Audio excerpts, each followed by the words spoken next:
मैंने आयत इसीलिए पढ़ी, ज़रक़ानी साहब अभी जो कह रहे थे कि अल्लामा अरशदुल क़ादरी रहमतुल्लाह तआला अलैह की सीरत पर उनका ये जुमला सोने के हरफों से लिखने के काबिल है। अपनों से गैरों से मुकाबला हो तो डट जाइए, अपनों से मुकाबला हो तो हार जाइए। यह जुमला आसान नहीं है, प्रैक्टिकल बहुत मुश्किल है। और यही कुरान का मफहूम है, अशिद्दाउ अलल कुफ्फारि रुहमाउ बैनहुम। सहाबा की यही सिफत थी, वो सख्त थे तो गैरों के लिए और आपस में नरम दिल थे। ऐसे नरम दिल, ऐसे रहम दिल थे। सख्ती उन लोगों पर करनी चाहिए थी जो मेरे नबी की शान में भौंकते हैं, ना ये कि मुसलमानों के लिए। जब से ये चीजें हमारे अंदर बदल गई तो हमारे हालात भी ऐसे तितर बितर हो गए। आज देखो, कोई भी आकर के, एक छोटा सा लीडर भी मुसलमानों की छोटी सी टुकड़ी को काट के लेके चला जाता है। हर जगह यही हालात है, हर जगह यही हालात है। मुझे किस मसले पर बात करूं ये समझ में नहीं आता। मुसलमानों के जो मामलात हैं, नशा इतना ज्यादा आम है कि इनके नशाखोरी पर बात करें, जिना बढ़ता जा रहा है इस पर बात करें, औरतों की बेहयाई उरूज पर आ गई इस पर बात करें, एजुकेशन में इतने पीछे हो गए इस पर बात करें। समझ में नहीं आता, हजार मसाइल है हमारे, किन मसाइल पर बात करें। आखिर में जाकर के हमारा जो दर्द है वो इस नुक्ते पर पहुंचता है। इनको एक एक मसले का इलाज करते रहोगे, जिंदगी तमाम हो जाएगी, बीमारियां बढ़ती चली जाएंगी। बीमारियां बहुत है लेकिन इलाज एक ही है। उम्मत मुस्तफा का इलाज एक ही है, वो इलाज का नाम है कि मोहम्मद से वफा तूने तो हम तेरे हैं। वो एक ही इलाज। आज उम्मत को उन कदमों से जोड़ने की जरूरत है। जब जब हलकों की बात होती है, जब जब अपने अपने खास जमात की बात होती है तो उम्मत बार बार झगड़े करती है। जमात से मुराद मैं अहले सुन्नत की बात नहीं कर रहा हूं, सिर्फ पीरों के अपने हलकों की बात हो। ये पीर का मुरीद उससे नहीं मिल सकता, वो पीर का मुरीद इससे नहीं मिल सकता, इनसे सलाम उसका नहीं, उसका सलाम इससे नहीं। इस मिंबर पर आज देखें आप उलमाए कराम, मेरा हुस्न ज़न ये कहता है, ज़रक़ानी साहब इसकी तायद करें, अरशदुल क़ादरी रहमतुल्लाह अलैह के उर्स में यहां किसी एक पीर का मुरीद आलिम नहीं बैठा है, सिर्फ अरशदुल क़ादरी रहमतुल्लाह अलैह के मुरीदी नहीं है, सारे सिलसिले के जमा हुए। इसलिए जमा हुए हैं कि उन्होंने अरशदुल क़ादरी रहमतुल्लाह तआला अलैह की सीरत को देखा है कि यहां पर छांटा नहीं जाता, यहां पर जमा किया जाता, इसलिए जमा हुए। बाकी तो डर लगता है। इनके भी स्टेज खास हैं, सबके हमें पता है, मैं खुलकर बोल रहा हूं, सब खतीबों के, सब शायरों के स्टेज खास है। इस स्टेज वाला उस स्टेज पे नहीं जाएगा। है सुन्नी, उनके बटे हुए हैं। लेकिन मेरे अजीजों, अल्लामा अरशदुल क़ादरी रहमतुल्लाह तआला अलैह के जमाने में भी और उनकी हयात के बाद भी आज ये मिंबर गोना गो खुसूसियात के साथ जो जमा है, काश उम्मत के तमाम सुन्नी उलमा का इत्तिहाद और क़ियादत जिंदा हो जाए। मेरा विजदान कहता है पूरा हिंदुस्तान को छोड़ो, जमशेदपुर के सुन्नी इकट्ठा हो जाए, हिंदुस्तान को हिलाने के लिए काफी हो जाए। जिंदाबाद जिंदाबाद जिंदाबाद, नारे तकबीर, नारे रिसालत, उर्से हुजूर कायदे अहले सुन्नत हजरत अल्लामा मुफ्ती सलमान अज़हरी साहब किबला, नारे तकबीर, नारे रिसालत।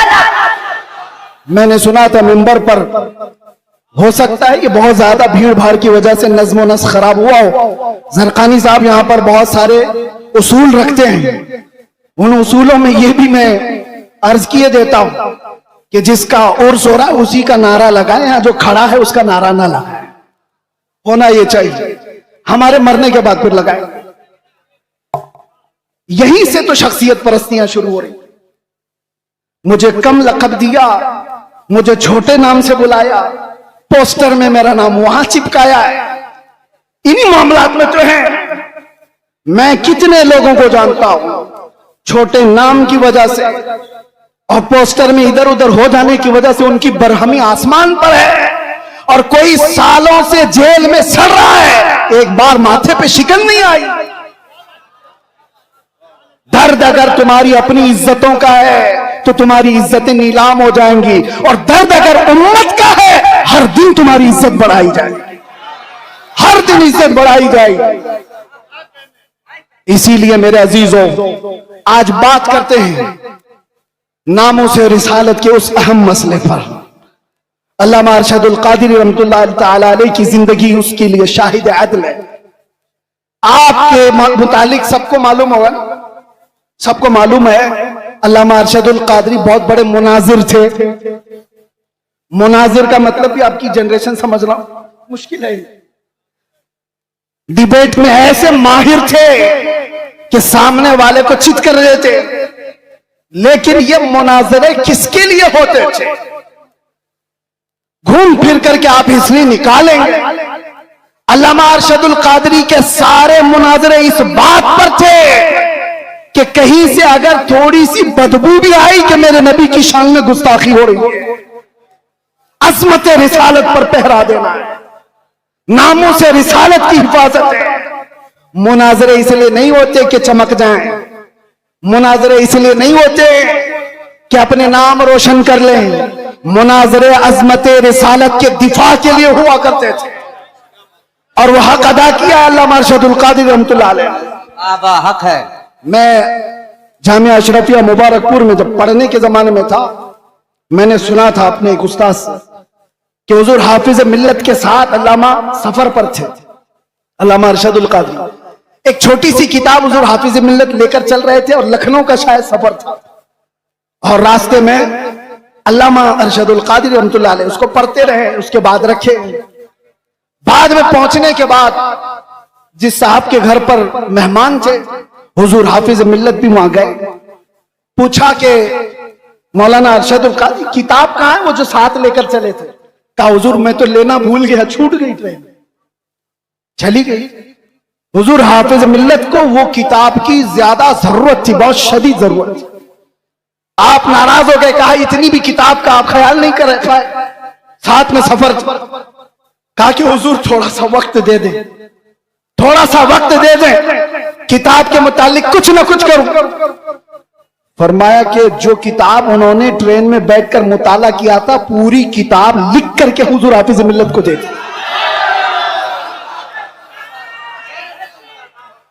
हो सकता है कुछ जुमले इधर उधर, माशाअल्लाह। कहा गजब की जहानत। अब यहां रुक करके भी मैं एक बात बताता हूं, कचरे लोगों के दिमाग इतने नहीं चलते। इश्क रसूल हो तो जहानत आसमान पर होती है। आला हजरत की जहानत को कोई पहुंच पाएगा?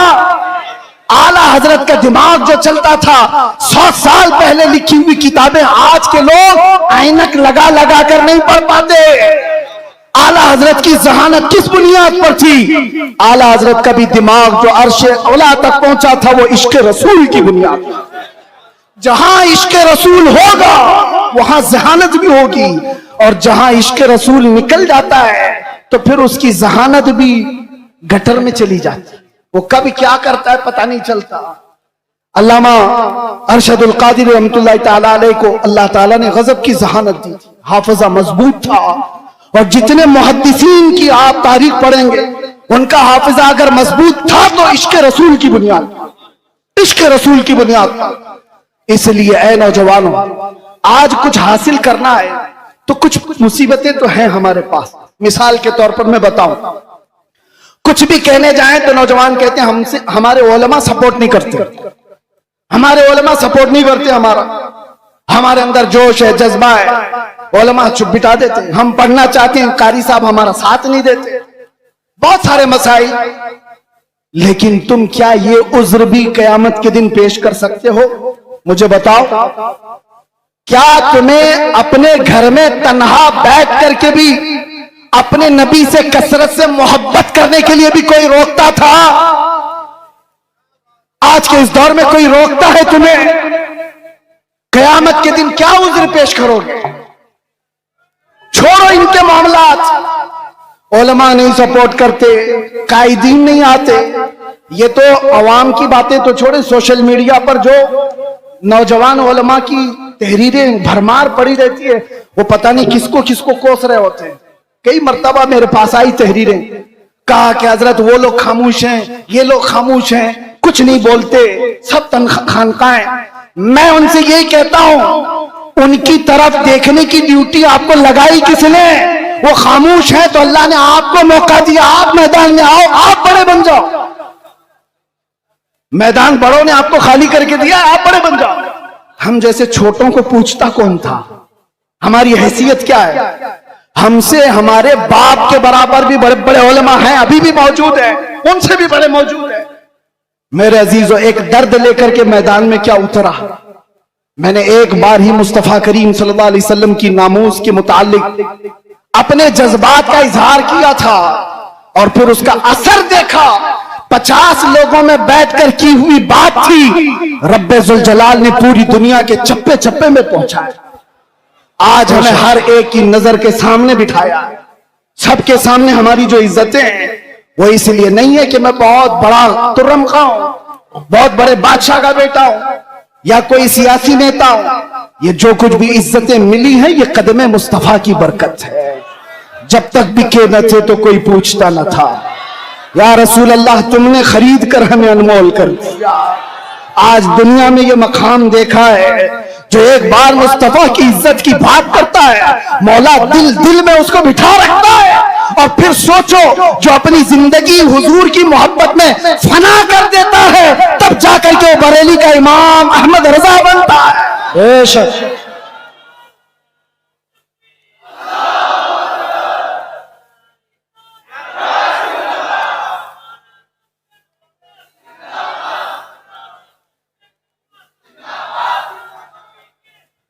मैं दो चंद बातें बस आपकी सीरत से अख्ज करके, वैसे जो सुनाना था घर वाले ज्यादा बेहतर जानते हैं घर की बात। अल्लामा के साहबजादे यहां पर मौजूद है, उन्होंने सारी चीजें देखी। एक बात आपको मैं बताऊं, सच्चा आलिम वो है जो सहाबा की सीरत पर चले, उनके तमाम नुकूश पाक को अपनी जिंदगी के मिसाल राह बनाए। हुजूर सैयदना अबू बकर सिद्दीक रज़ियल्लाहु ताला अन्हु का हाल ये था, सुनेंगे आप थोड़ी देर।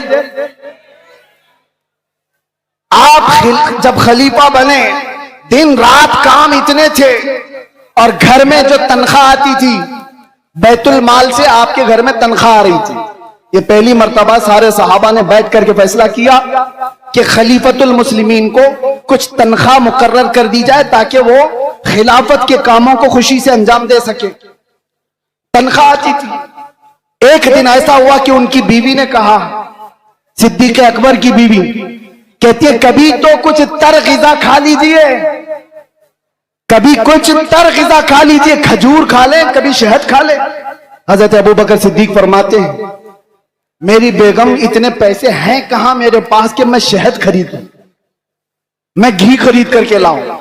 ये वक्त के खलीफतुल मुस्लिमीन सैयदना अबू बकर सिद्दीक की बात कर रहा हूं।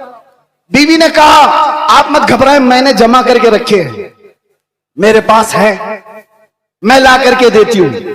हजरत अबू बकर सिद्दीक ने कहा, लाओ। आपकी अहलिया ने एक पोटली में कुछ पैसे रखे हुए थे, ला करके दे दिया। हजरत अबू बकर सिद्दीक ने गिना, वो कुछ सिक्के थे। पूछा, ये तेरे पास कहां से आए? बीवी ने मुस्कुरा कर कहा, वो छोड़िए, जो तनख्वाह आती है ना आपकी बैतुल माल से, मैं घर का राशन ला करके थोड़ा थोड़ा अलग निकाल करके रख दिया करती, थोड़ा थोड़ा जमा करके। औरतों की आदत है बचा के रखने की। तो हजरत अबू बकर सिद्दीक की बीवी कहती है, मैं थोड़ा थोड़ा बचा कर रखती थी, वो आज इतनी हो गई है, इससे आप जाइए शहद खरीद लीजिए, घी खरीद लाइए। हजरत अबू बकर सिद्दीक कहते हैं, बहुत अच्छा, लाओ। ले करके जाते हैं, बैतुल माल में पूरा माल जमा कर दिया और फिर सहाबा को बुला करके कहा, आज के बाद से मेरी इतनी तनख्वाह कम कर दी जाए, इसलिए कि ये माल मेरे घर में ज्यादा आ रहा है, इतना माल मेरे घर में ज्यादा आ रहा है। सैयदना अबू बकर सिद्दीक रज़ियल्लाहु ताला अन्हु ने जब ये फरमाया, सहाबा अश कर रह गए, इतना माल तो कोई भी छुपा के रख सकता था। ये वाकया बयान करने के बाद अब मैं आपसे कहता हूं, इसका अक्स मैंने जिंदगी में पाया है एक कायदे अहले सुन्नत अरशदुल कादरी की जिंदगी में। मेरे अजीजों, उनके बड़े साहबजादे या बैठे हुए गुलाम रब्बानी साहब फरमाते हैं, अल्लामा के घर में पोते की विलादत हुई थी, शायद यही पोते होंगे, कहां है? पोते की विलादत हुई थी और इनकी वालिदा छठी मनाना चाह रही थी। छठी होती है, मदरसे से मुत्तसिल मकान है, तो छठी जब हो रही है, औरतें कुछ खाना पकाना कर रही होंगी, तो देग की जरूरत थी पानी जमा करने के लिए।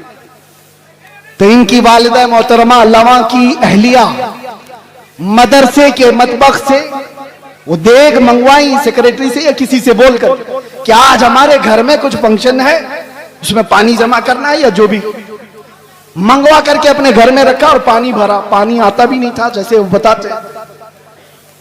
अचानक दोपहर को या जिस वक्त आमद हुई अल्लामा अरशदुल कादरी की घर में, उन्होंने देखा, पहली नजर में अपनी अहलिया से पूछा, ये कहां से आया पानी, और ये देग तो मदरसे की लगती है।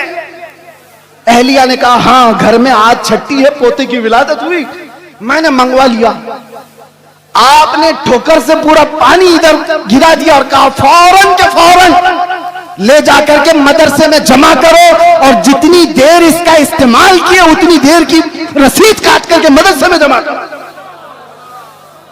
और कोई छट्टी पट्टी नहीं होगी घर के अंदर। अगर कौम की अमानत का 1 रुपया भी मेरे घर में इस्तेमाल होगा, मेरे घर में इस्तेमाल होगा, तो वो मेरे लिए हराम है, हराम। ये सिद्दीक अकबर की जात से लिया हुआ पहलू था, सिद्दीक अकबर की जात से लिया हुआ पहलू था। मेरे अजीजों, आज हालात तो बड़े बहुत अलग है। अब क्या बताएं, हम इस मैदान के आदमी हैं, ये स्टेजों के, और ये स्टेज और ये प्रोग्राम कितने कमर्शियल हो गए हमें पता है। दिल नहीं करता, अभी लोग इस पर धंधा करने लगे हुए हैं, बिजनेस होते हैं, ठेकेदारियां होती हैं, उलमा की कीमतें तय होती हैं, शोरा की कीमतें तय होती हैं।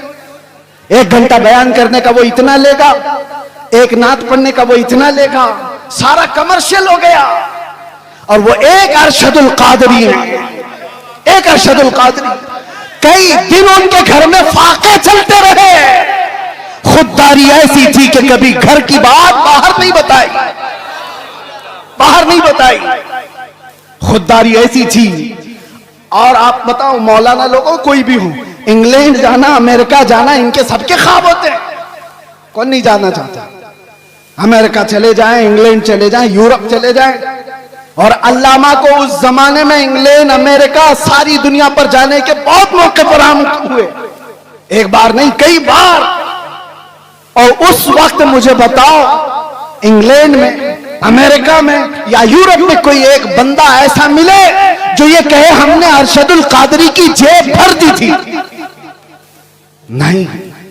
जो उन्होंने वहां से लिया, वहीं की जमीन पर कोई इदारा बनाया और वापस चले आए। ये क़ियादत थी। लंदन की सरजमीन पर उन्होंने पहला जब इदारा बनाया था, मुफक्किर इस्लाम अल्लामा कमरुज़्ज़मान खान आज़मी दामजिल्लुहुल आली हफिज़हुल्लाह व रआह अभी भी मौजूद हैं। अल्लामा अरशदुल कादरी की ज़ेर निगरानी कितने साल उन्होंने खिदमत की। वो खुद बयान फरमाते हैं कि वहां पर मस्जिद की जरूरत थी, एक चर्च बिक रहा था, तो चर्च के मुंतजिमीन उनके पास चले गए अल्लामा कि हमें बेच दीजिए। कोई हिम्मत करता है, और वहां के हालात अलग है। चर्च वालों से उस वक्त के 50,000 पाउंड में वो खरीदो फरोख्त होनी तय पाई।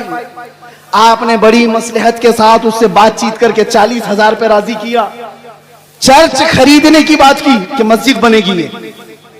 और उस वक्त जानते हो, सबसे हैरत की बात मैं ये कह रहा हूं, उलमा हौसला रखो, हौसला। अल्लामा उनके आसपास, वो नई जगह है, उनके लिए नया इलाका है, लोगों को मुंतखब किया और कहा ये खरीदना है।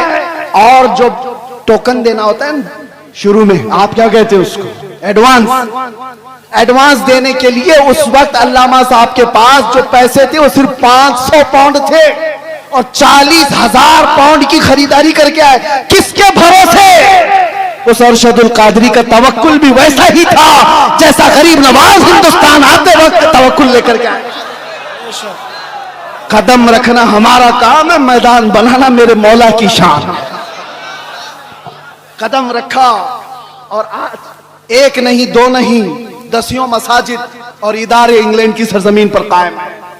वर्ल्ड इस्लामिक मिशन जो अल्लामा अरशदुल कादरी की बनाई हुई तंजीम थी, जो पूरी दुनिया में, अरे हम अजहर में तक देखा, हमने देखा जामे अजहर तक वो चले गए। सद्दाम यूनिवर्सिटी जब बन रही थी उसमें भी आपका बड़ा किरदार है। बगदाद गए, तेहरान गए, कितने ममालिक के सफर किए। और जब उनको अपने भोले भाले जवानों का दर्द सताता था कि ये तबलीगी जमात के चक्कर में पड़ जाएंगे, तो दावत इस्लामी का क़याम भी आपकी ईमा पर हुआ था। अल्लामा अरशदुल कादरी रहमतुल्लाह तआला अलैह का। और एक बात ये भी मैं बताता हूं, वो तहरीक खूब फल रही है, फूल रही है और फले फूले, लेकिन किसी तंजीम और तहरीक के फलने फूलने में उसके बानी के इखलास की बहुत ज्यादा जरूरत होती है। और वो इखलास अरशदुल कादरी का हर जगह पर नजर आता है। हाफिज मिल्लत का इदारा यूं ही कायम नहीं है। सीमेंट और गारे की इमारतें बनाना बहुत आसान है, अशरफिया बनाना आसान नहीं है। क्यों? सिर्फ इमारतें बनाने का नाम आप मत समझ लें इदारे हैं। उसकी एक मिसाल मैं आपको बताऊं, काबा कितना है, कितने बाय कितना है, आप जाके नाप के देख लो। आज हिंदुस्तान में हो, कोई भी हो, एक छोटा सा मिडिल क्लास का आदमी भी अपने खर्चे से, जितने में उसका घर नहीं बनता उससे कम खर्चे में काबा बना सकता है। 4 कोने बनाने, ना कोई डिजाइन करना है, ना खिड़कियां, ना अंदर डेकोरेशन, बन तो जाएगा। इतने सदियों से कोई काबा क्यों नहीं बनाता? क्यों नहीं बनाता? आप समझो काबा सिर्फ ये 4 दीवारी और 4 कोने का नाम नहीं है। तुम बना तो लोगे, करोड़ों दिलों को खींचने की कोशिश कहां से लाओ? ये कहां से आती है? ये इमारतों के बनाने में नहीं आती, वो मुखलिसीन की बरकत हुआ करती है। जामिया अशरफिया मुबारकपुर आज भी फल फूल रहा है और एक दो नहीं, हजारों उलमा वहां से निकले। उसकी हर ईंट में पसीना नहीं, हाफिज मिल्लत का खुलूस लगा हुआ है। इसी तरह जिन तहरीकों पर अल्लामा अरशदुल कादरी रहमतुल्लाह तआला अलैह की दुआएं रही, वो फल रही है, फूल रही है। इखलास जिसके अंदर लगा रहेगा उसमें बरकत भी ज्यादा रहेगी, तादेर व कायम रहेगा। ये चंद बातें थी। अब एक और बात उलमा के सिलसिले में, अल्लामा रहमतुल्लाह तआला अलैह उनके इस्लाह का तरीका देखा। उनको भी अपने जमाने में कुछ लोगों से शिकायतें थी, तो उन्होंने स्टेज पर आकर के गाली गलौज करके इस्लाह नहीं की। उनको भी बहुत सारे लोगों से कई मसले हुए, लेकिन उनके खुतूत गवाह हैं कि उन्होंने दूसरे उलमा की इस्लाह कैसे की। उनके लिखे हुए खत आज भी गवाह हैं। जब उनको किसी की इस्लाह करनी होती तो क्या लबो लहजा इस्तेमाल करते थे। यह उम्मत का दर्द रखने वाला कह सकता है, उम्मत का दर्द रखने वाला। एक वाकया इस पर शाहिद अदल है। बकी बिन मुखल्लद एक बड़े मुहद्दिस हैं, अंदलुस के रहने वाले। इन्होंने तकरीबन 1300 सहाबा की हदीसें किताब में जमा की थी। मुस्नद बकी बिन मुखल्लद वो जाया हो गई। बकी बिन मुखल्लद का मैं एक बार आपको तज़किरा सुना देता हूं, ताकि अब ये उलमा के लिए मसला है। इस जिम्मेदार स्टेज से मुझे एक पैगाम देना था। बकी बिन मुखल्लद को एक शौक था जिंदगी में, वो इमाम अहमद बिन हंबल से मुलाकात का, उनसे हदीस सुनने का। तो अंदलुस से, स्पेन से चल करके निकले, पैदल चलते थे आप सफर में। तकरीबन 1.5 साल के बाद आप बगदाद पहुंचे। 1.5 साल सफर करके आए। कितने हजार किलोमीटर का सफर है अंदलुस से बगदाद। बगदाद आने के बाद पता चला कि इमाम अहमद बिन हंबल को हुकूमत की पाबंदियां हैं, पुलिस का घेरा है, उनको बयान करने पर पाबंदी है। कभी ये वाकया पढ़ते हैं तो हमें पूरे हालात नजर आने लगते हैं। पाबंदी लगाई गई इमाम अहमद बिन हंबल पर। बहुत बड़े मुहद्दिस इमाम अहमद बिन हंबल कौन है? जिनको 5 लाख हदीसें रसूलुल्लाह की याद थी, वो इमाम अहमद बिन हंबल की बात कर रहा हूं। हुकूमत सख्त थी, आप पर पाबंदी थी, लेकिन बकी बिन मुखल्लद जिस वक्त आए बगदाद में, वो पूछते रहे इमाम अहमद बिन हंबल कहां रहते हैं। सब लोग डरने लग गए, उनका नाम लेने से ही डरने लगे। अरे किसका नाम ले लिया? हमारे ऊपर 19 केस लगाए हुए हैं, हमारा नाम कोई ले ले तो सामने वाला भी सोचता अरे इनका नाम क्यों ले लिया। एक तजुर्बे की बात बता रहा हूं, जिसके ऊपर हुकूमत की सख्तियां होती हैं वैसी कौम उसको दूर करने लगती है। उसके साथ ना बैठो, मेरे ऊपर भी केस हो जाएगा। बकी बिन मुखल्लद पूछते रहे, कोई बता नहीं रहा था। कुछ लोगों ने कहा, उन्होंने पूछा क्या कोई और मुहद्दिस है यहां पर जो हदीसें सुनाते हैं? कहा हाँ है ना। कहा कौन है? यहया बिन मुईन, वो भी पाए के मुहद्दिस थे। कहा बकी बिन मुखल्लद मैं जाता हूं, उनसे हदीस सुनता हूं। वो एक मस्जिद में बैठे हदीसें सुना रहे थे। कौन? यहया बिन मुईन।